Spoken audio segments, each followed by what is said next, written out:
to be in a weird position. Well, you are.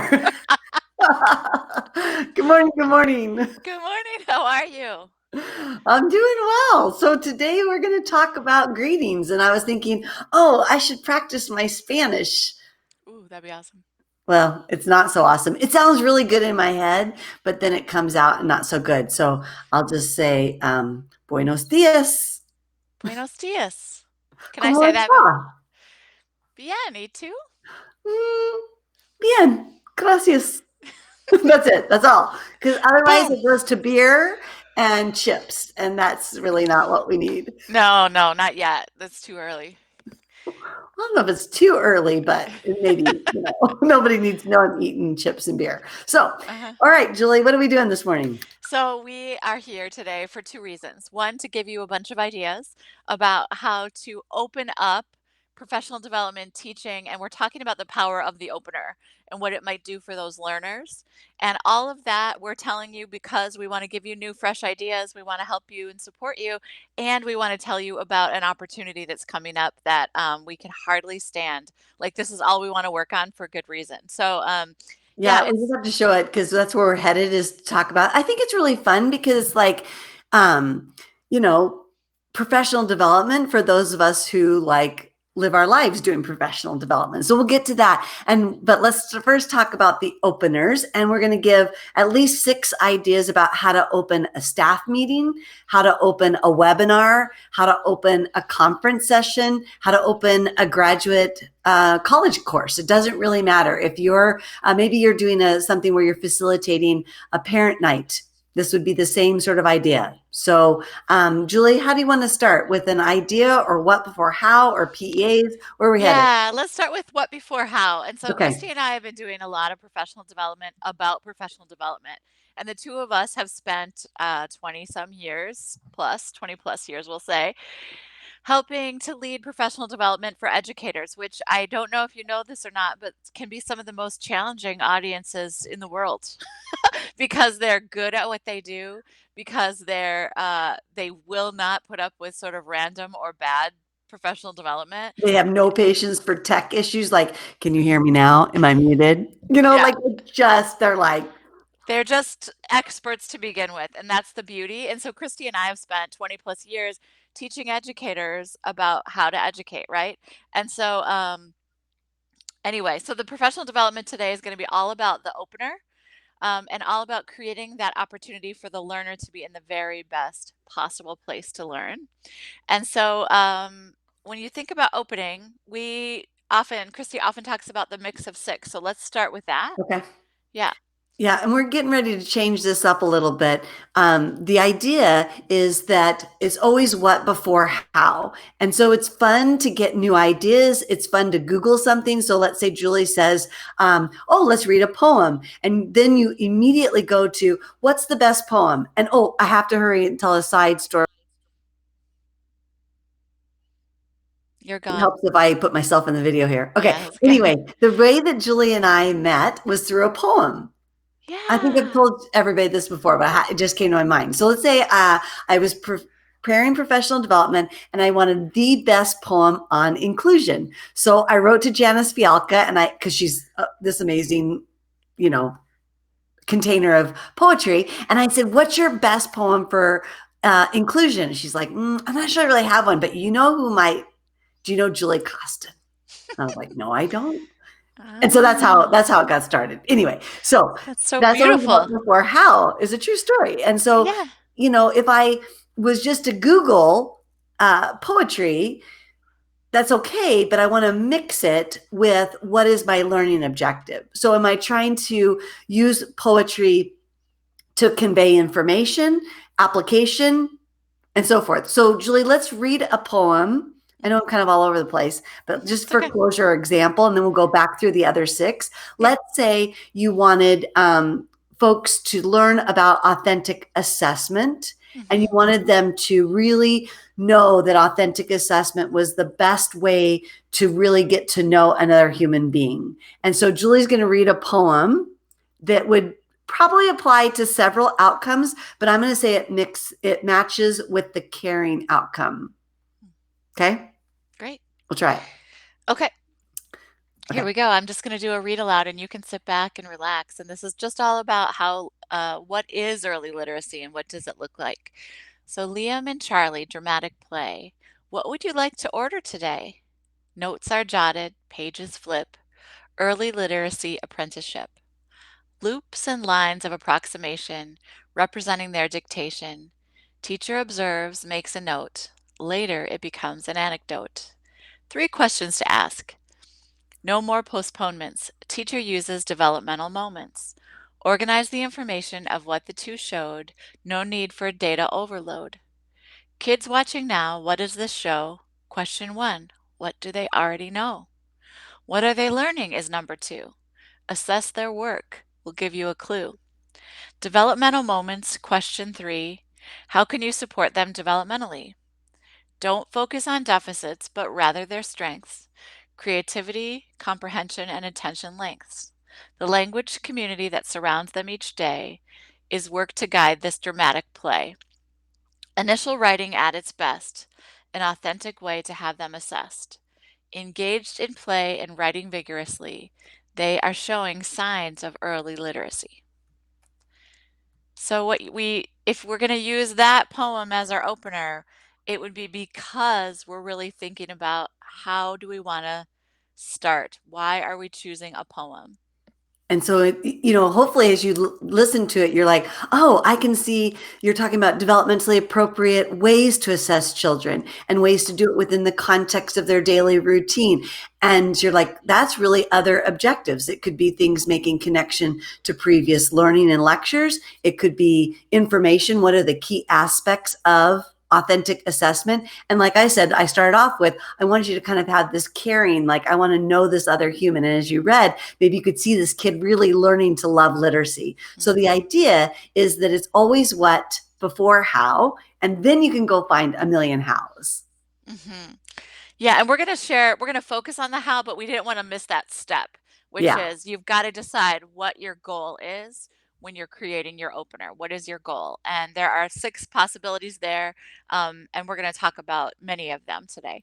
So, Kristie, what do you think is next? So I did the poem. So why don't you pick another opener? So a poem is a good way, either for highly reflective practice, revisiting content, caring, as we just said. What's another one of your favorite openers? Okay, so I'm going to pull from my list. Um, I think something like a mystery box is one of my favorite openers. Okay.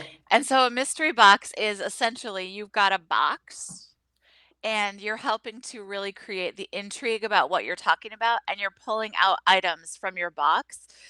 So like Kristie, on your desk right now, you've got those little, yeah, do you want to, yeah. So let's say Kristie was teaching about boundaries, right? Yep.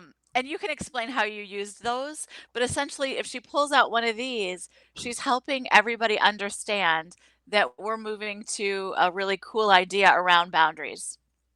So this is actually a good idea. So let's say that I'm going to try to match to Julie's outcome. So she says, "Okay, I like a mystery box," and so it could be a bag or a box.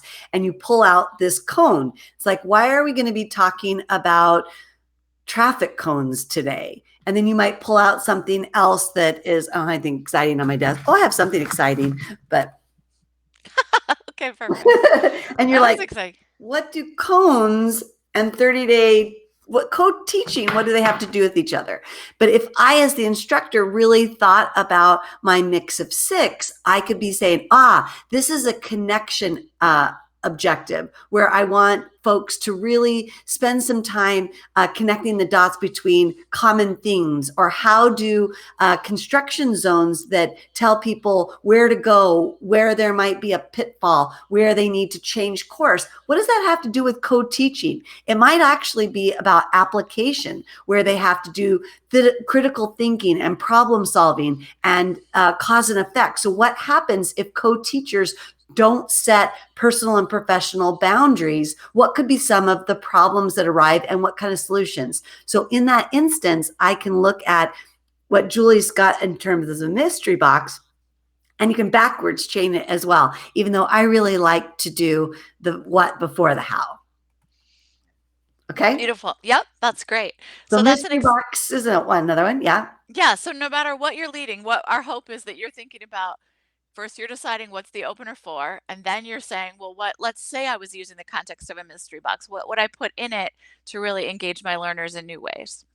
Yeah. Okay. Great. So let's say that's two down. Poetry as an opener and a mystery box as an opener. The next one I would do is this one I learned from Julie that I think it's fun. It like people love it. She'll ask them, "How are you going to record your learning today?"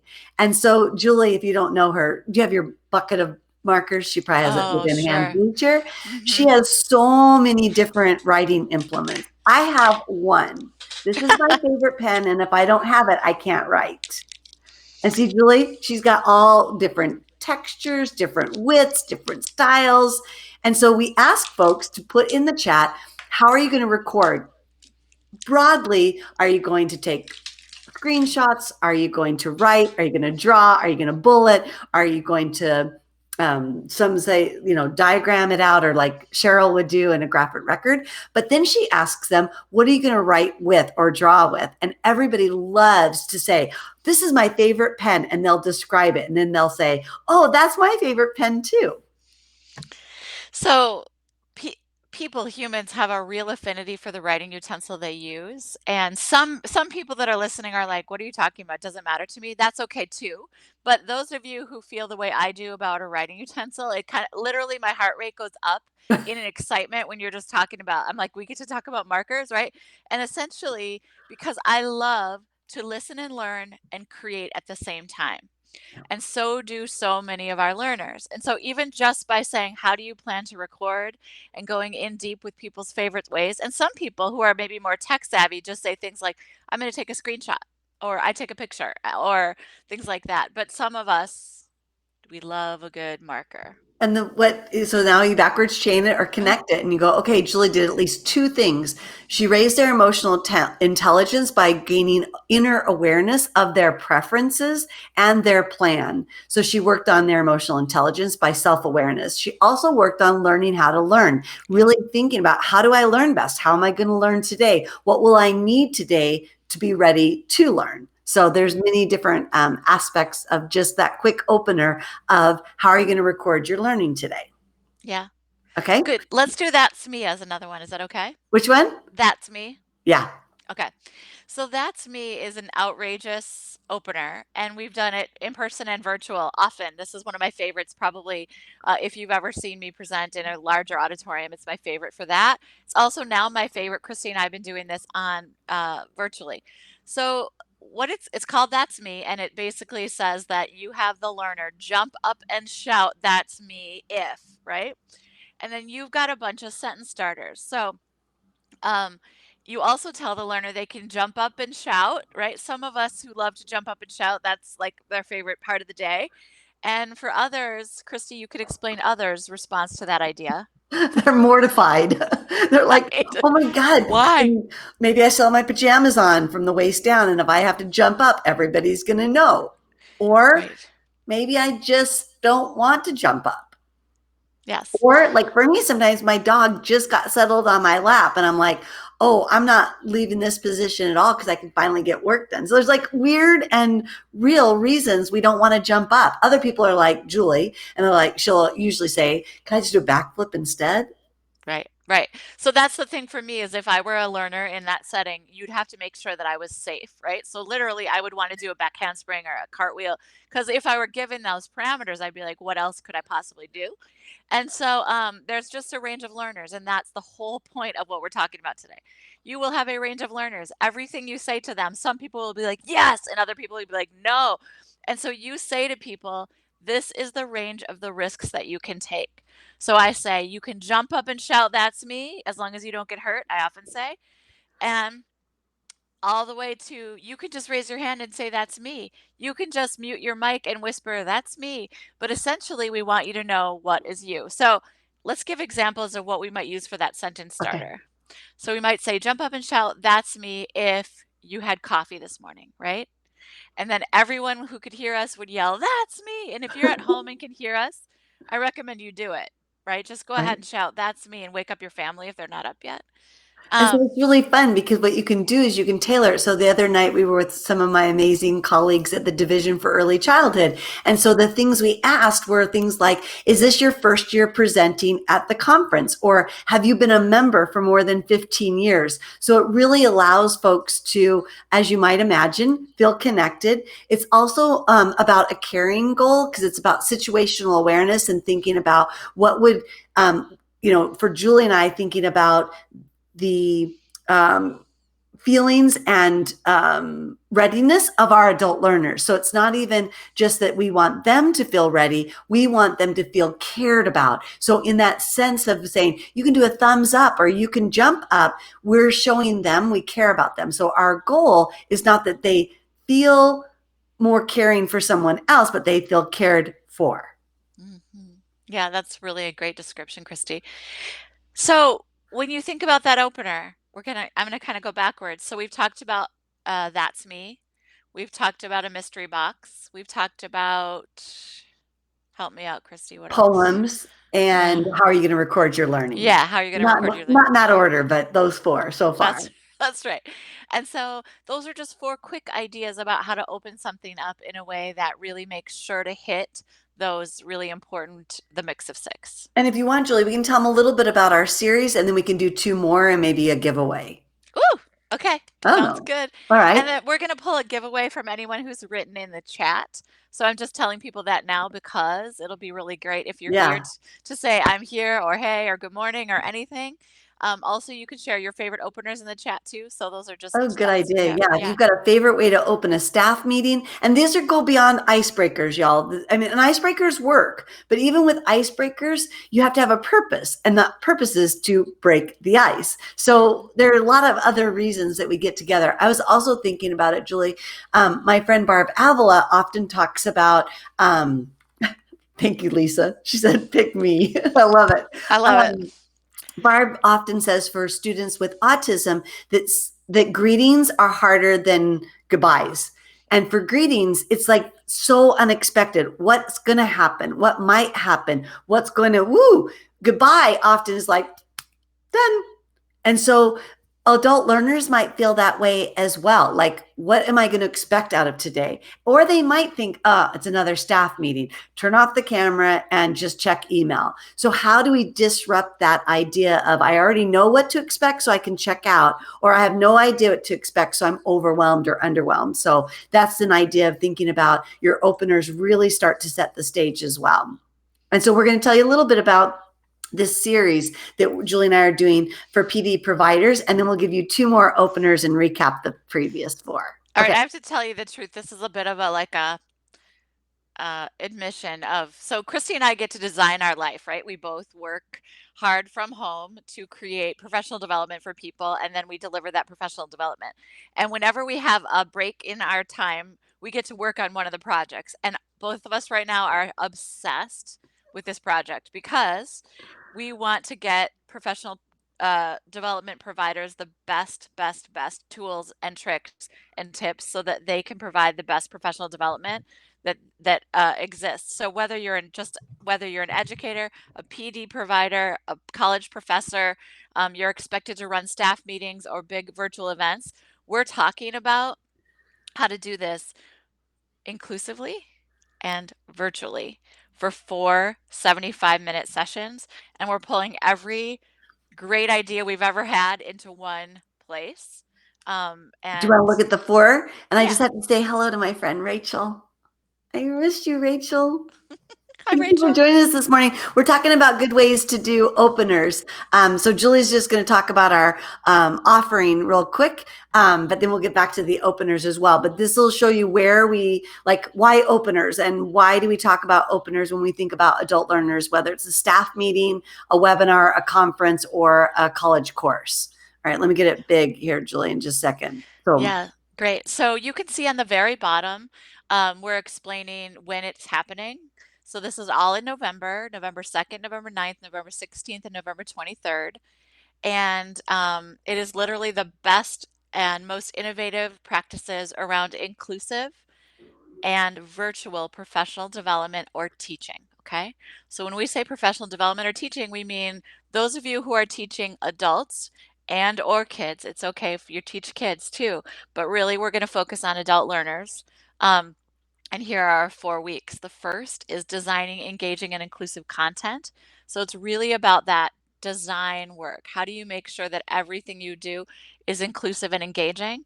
The second is discovering how to make virtual learning effective, right? I was And trying to do it so they could see it. Yeah. And I that's great. think, like when you think about our mix of six, and when we've been telling you today what before how, we're trying to say, that's what we mean by design and delivery, not like what should the PowerPoint, though we do get caught up in what should the PowerPoint look like. So, yeah. So then, second one, Julie, sorry, I interrupted you. No, that's okay. I was also going to say, will you check your mic output? Because every single time you go off, I think it turns to a different one. So I just want to Okay. say that. Yeah. Yeah, adults are hard to sell, Lisa.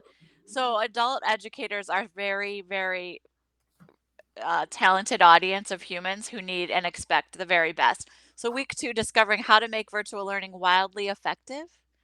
And Kristie and I have had a ton of experience doing this, from huge events where we've got 1,000 people to smaller events where we have 25 or so. Um, and it's all about how do we make this wildly effective. Week 3 is delivering virtual PD, redesigning your old professional development. So we're going to do kind of a picture HGTV redesign type thing where we say, this is what you used to do when you were in person, and now how do you make it really much more innovative and inclusive and really appropriate for the virtual space. And then week 4, how do you deliver PD like a boss, right? So how do you deliver PD in a way that's professional and exciting and engaging and all those other words that we've used today to describe? Yeah. Good. And so I don't know what to do about my mic, Julie, because it's still doing it. I think I'm It's just okay. going to be annoying today to you. It's not annoying to me. I just want to make sure we're as clear as we can, but that's okay. Yeah, got it. Yeah. Uh-huh. So, hello from Iowa. Okay. So, Pam and Julie, you two have to meet. Yeah. You two Okay. can have like ADHD as an attribute to the 12th degree and can do more in 5 minutes than like any human I've ever met. So, Julie, you've got to totally meet. Pam's the one the other night at DEC talked about what'd you call it, Pam? The Zoom, like, not a toolkit, not a survival kit. Maybe it was a survival kit. Survival kit. Yep. Yeah, yeah. Yep. So okay. Yeah. So Pam, I'm up for being And a new she best used to friend. live in Iowa.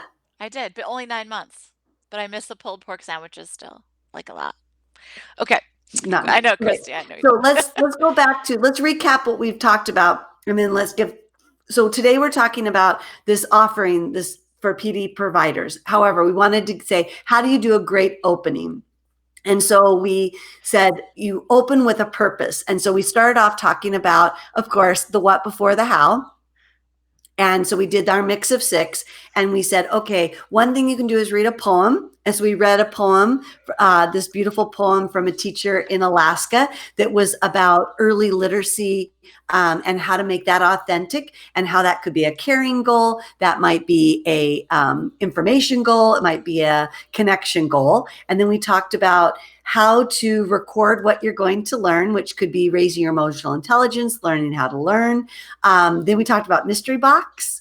And we talked about how to make connections between the intrigue of why does Kristie have, I don't have a rubber chicken yet, Julie, but I do have cones, and I love these, and they're little. And then how to use a mystery box as an opener. And then what is it? Oh, that's me. So let's do 2 more openers. And then we said to folks, keep letting us know you're here in the chat. We're going to do a drawing. So somebody's going to win a free seat to our PD for PD providers today. And let us know if you have any questions about the series. Is it right for me? Why would I take it? Oh, maybe we'll do real quick what someone said so kindly the other day, if I can. Oh, yeah. Charlotte's Web of Wonder. So I don't know Charlotte, but Charlotte has clearly been in some of the classes that we've taught. And this was the most delightful. So, Charlotte, if you can hear us, this was the most delightful Facebook message to come across the other day. She had shared about this, and she wrote this. I sent it to Kristie. I took a screenshot, and it brightened both of our days. And it says, if you haven't had the pleasure, anything with Julie and Kristie is relevant, insightful, supportive, inspiring, and always entertaining. That was the nicest, kindest testimonial. If I could wave a magic wand, every educator or school leader, including paraprofessionals and parents, would benefit from the wisdom of these brilliant women. So just like number one, thank you for taking the time to say that, Charlotte. And number two, we kind of put that there so that if you're dubious, like, is this going to be worth it? Our testimonials suggest, and I mean across the board, that it's worth it. So I'm just kind of sharing that, not to toot our own horn, but just to say, trust us, it'll be really helpful. And so Pam A has rubber chicken. Lisa has never seen the rubber chicken in action. We've got a blog coming out on 20 ways to use a rubber chicken. But Julie, how could you use a rubber chicken in an opener? Oh, sure. Um, well, I kind of want to ask our audience that question. So Okay. here's a rubber chicken. Okay, I'll just explain how one way I have a rubber chicken collection. So there are these like hilarious floppy rubber chickens that are sort of weird to the touch. So pre-COVID days, this is how we might do a redesign, okay? So pre-COVID days, I would turn on the music. It would usually be some music related, like the chicken dance or something. Everybody would throw the rubber chicken. So picture 1,000 people in an auditorium. The rubber chickens are flying around, which is hilarious to start with. It really, really invokes the novelty, right? People are like, what's happening? It really, really invokes this concept of excitement for what's to come. Anyway, then I stop the music. If you have a rubber chicken, the rules are you hold it, you can't rethrow it, right? It's like hot potato, you can't rethrow it. And then you share one big idea that you are excited about, or one thing that you're really thinking about this morning, or whatever. That's just a quick and easy way to do an opener using a rubber chicken.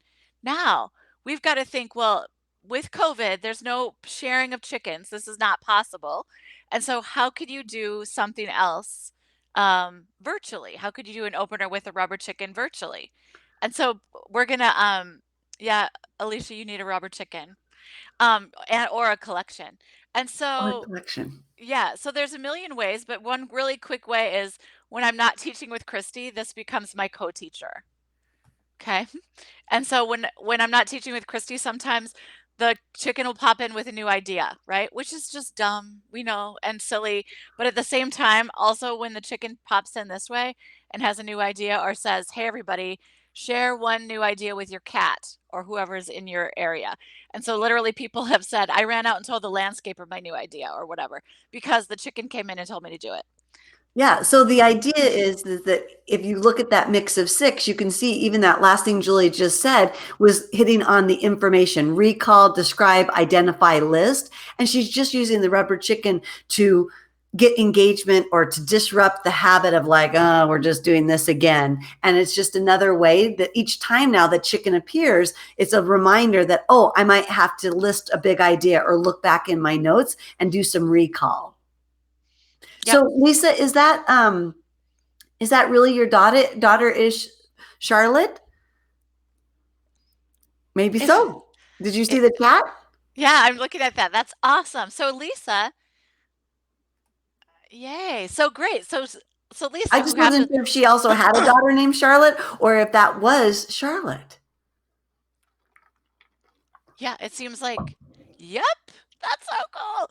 We were just like, so we do know who you are, Lisa. That's amazing.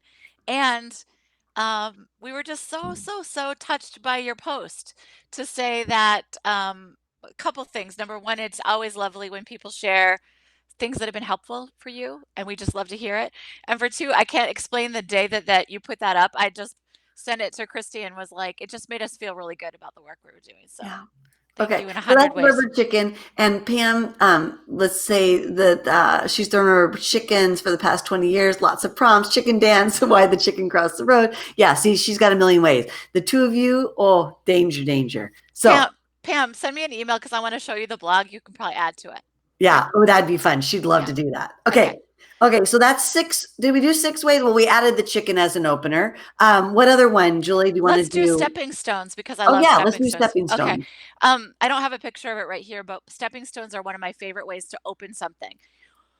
I'm going to explain pre-COVID, then we're going to talk about how we do it virtually. Pre-COVID, I would have, if I were doing a conference, even a conference at fancy conventions, in a big convention hall, I would have stepping stones on the way in. And I swear to you, it brought more people to my conference than anything else. So it depends on what I was talking about. So back to the what before the how, whatever I was talking about, I would use the stepping stones as a way to get every learner prepared for the content. And so they would walk on the stepping stones, laminated the shape matters only to what you're teaching. Um, People would walk in on the stepping stones and maybe be answering questions in their head. I have a really cool picture of my college students, and they were reviewing for a test. So as they came into the hallway, they started to see all of the steps to the IEP process before they were actually going to be taking an assessment on it. And so they were really motivated to do that because it helped set their mind for what they were about to do. And so you Now, could do, yeah. So now let's do a redesign and say, okay, we're virtually, how would we still use that same what, that idea of recalling information, that way of connecting the dots and seeing common themes. So that's the big idea or the mix of six of information. It could be learning how to learn, it's participation. It could be connection with the big ideas. Even a shift in mindset, so emotional intelligence. How would you redesign that in a virtual way? okay.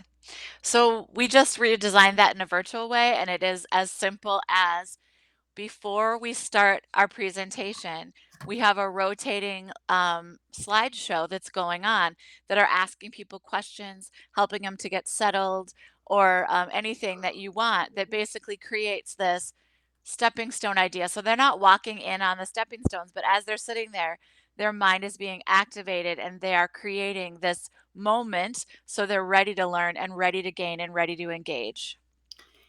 And you can just Google it, but I'm going to put it in the Facebook link too. We several folks asked us, well, how do you make a slideshow? Oh, And do that before your presentation. So if you want to, before a staff meeting, have folks gather with their coffee or a snack, but it's very informal, and you want to review maybe key points without using your interaction time for something that people would say, you could have sent that to me in an email. Or as Julie said, if you're prepping for some sort of assessment and you want folks to just have a minute to get kind of grounded in the big ideas and the big concepts, how do you do something in a screen show? And so you could Google it, but I made one really quickly and put in the chat here in Facebook the video link about how to do a slideshow and how to start that in your Zoom room before the meeting or the conference or the class. I Okay? love it. Yeah, and Alicia just put use the chat, maybe spin a virtual wheel with the stones. So I love it. That's another way. I love what you're doing. Is just take the idea and make it work for your content. That's exactly what we're going to be Exactly. asking And people to do. that for me, that's what before how as well, because you know what you want to accomplish. You want folks to see 8 things repeatedly, or you want folks to see things in a sequence, or you want folks to be reminded of. And so then once you have that, you can start to go, is the best way to do a poll? Is the best way to do stepping stones? Do I need a rubber chicken collection? You don't know the answer to that. And I think for some of us that maybe don't feel as comfortable with a rubber chicken, or some people don't feel comfortable with technology, you hear all these ideas from folks and you're like, but that doesn't match my style, or that seems weird, or how would I go about it? But when you ground yourself in the mix of 6, the how just kind of flows much more easily. All right. So Julie, how do you want to wrap this up? I have another Yeah. testimonial. I have that. Let's do the last testimonial. Okay. And if you are here and you want your name up here and you haven't put it up yet, go ahead, because we're going to do we're going to just scroll through the chat and we're going to pick 1 or 2. We were planning on 1, but 1 or 2 winners.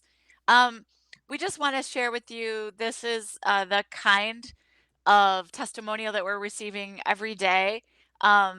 This is someone, Mary from Spokane, Washington.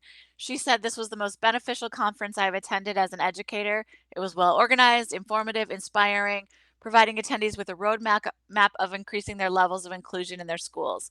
So again, we just want you to know that if you're wondering, like, is it worth it or not?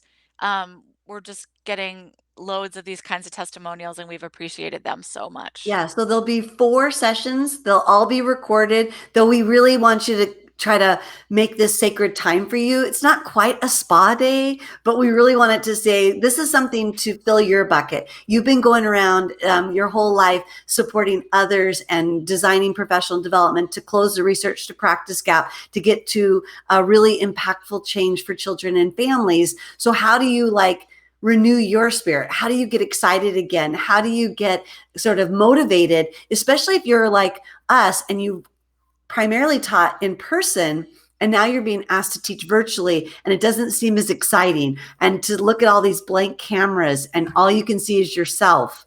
It's hard to get up and want to do PD. So how can we rejuvenate and really be excited about offering PD? So keep your comments coming. Say that you're here so that we can scroll through and pick a winner that can get a free pass to our PD for providers that's going to start in just a couple of weeks, like not even 2 weeks. Not even 2 weeks.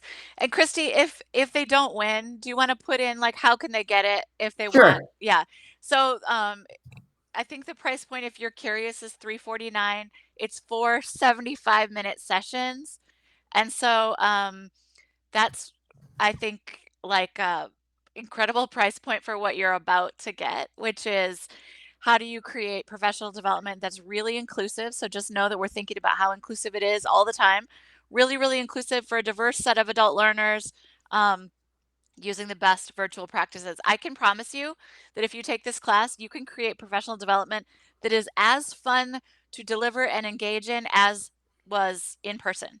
Yeah, And I that, would go even better because I think sometimes what we've all said about the pandemic is that whatever was kind of broken or not working well before, now we really see the cracks in it or it's illuminated. I think we've been doing some pretty crappy PD, myself included.